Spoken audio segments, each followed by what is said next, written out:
Hi, good morning. God bless you. Truly, it's interesting to be together again in this format. This is our 46th day under MCO. This morning, I come to you to share with you what it means to work towards a new normal.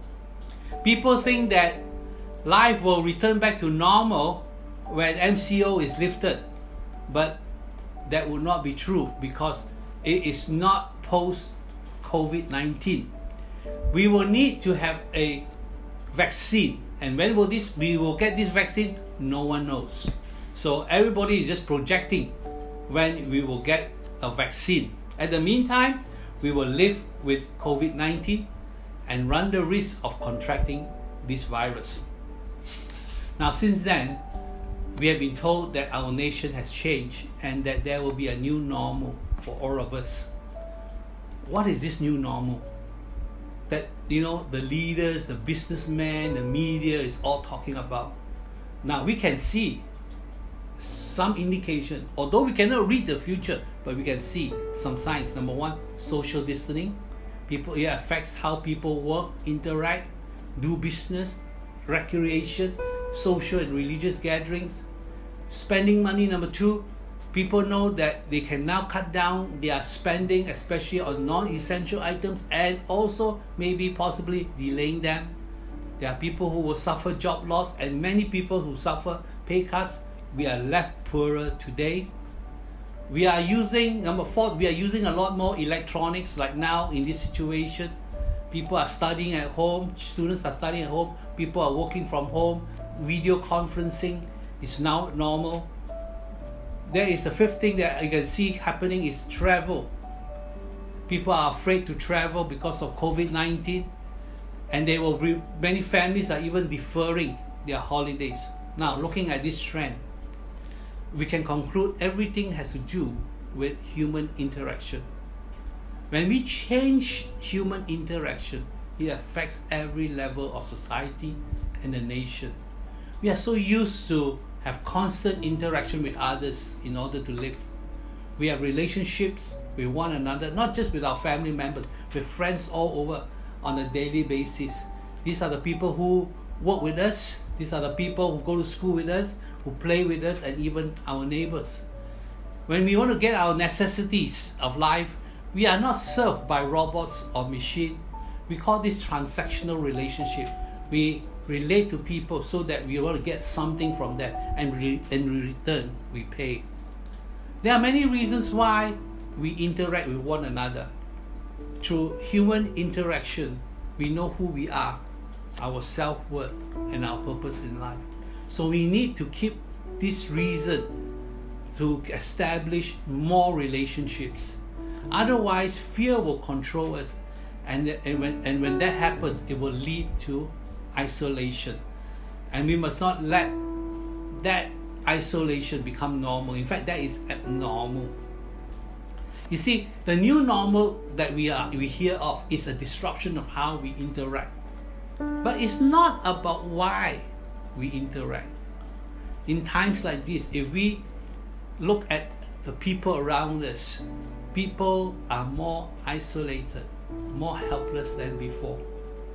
For you and I as a believer, we can be more sensitive to people around us. We used to be busy. We don't have time. We don't care much for people that we don't know. Sometimes they are a nuisance to us.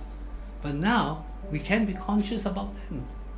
We can do something different. You see, we can stop thinking just about ourselves and our family, but open our eyes to the people around us. You can see people are in fear and hopeless. What can we do? Reach out our hand. Speak a word of encouragement. Jesus, when he was on earth, he walked through towns and cities. He had crowds of people. Yet when there were certain individuals that came out, Jesus stopped for them. People like Nicodemus, people like the woman at the well, people like Zacchaeus, the 10 lepers, the blind man, the disciples. He stopped because he saw the worth and value of these individuals. They were in distress and hopeless, and Jesus stopped for them. I think it's time for us to stop. The new normal has to do with the way we do things. We are creatures of habit. Oftentimes we don't like changes. Even when the environment and circumstance have changed, we try to bring it back to our lives. Because why? The past is what we know, and we are comfortable with it. The Israelites, likewise, when they were in Egypt, they were slaves. That was the only life they knew.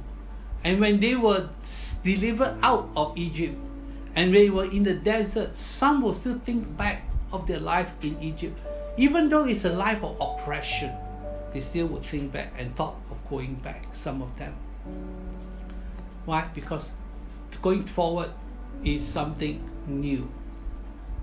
And I hope that, as we are in this time, we will be open to changes. Personally, I come to the age where even my own children will come and say to me, "Dad, you're old."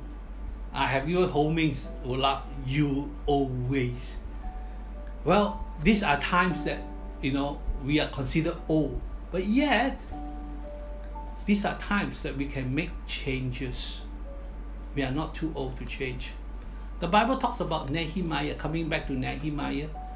They're rebuilding the walls of Jerusalem. You see, when they rebuilt the walls of Jerusalem, they know their lives will be changed. They will no longer be exposed to dangers. Their children will be free to play within the walls, and their women will be safe from raiders and kidnappers. They can even bring in the travelers and shelter the travelers. The poor will not be exposed. Now they can focus on growing their crops and tend their herds, knowing that other traders will come to do commerce with them, because there is the safety of the city of Jerusalem. You see, the old normal that we are used to is not really a safe place, but the new normal will be better. Because the old normal was so used to it in the past that it was defining who we are. It was in a way telling us that was my life. But if we were seriously asking ourselves this question, were we happy then? Some of us were complaining of our past life and said, "I wish my circumstances would change." Well, this is the time. Your circumstance has changed. No need to look backward anymore, but now to look forward. The new normal is always scary. What is unknown is always fearful. The Bible talks about Daniel and his 4 friends. They were captives in Jerusalem. They had to walk all the way from Jerusalem to Babylon. They have no idea of what their lives would be once they arrive in Babylon. Yet, if you look at this story, they not only survive in Jerusalem, but they thrive and they were successful in this new environment. How did they do it? First, quickly I would say they kept their faith in Jehovah and their identity as a people of God. Number 2, they kept what was their culture, the right culture and the right tradition. Number 3, they were willing to learn and adapt. Now this is important. The Bible tells us they learned the language, they learned the culture, they adopted the societal structure of the Babylonians. And because of this resilience, you will see in the whole book of Daniel, story after story, we see the success in the lives of Daniel and his friends. You see, Daniel new normal was so different from the life he came from Jerusalem. So this is the same thing. We had an old life, now we have a new life. I hope that when we face these challenges and difficulty, that we will persevere through. Why? Because we must have a faith that looks forward.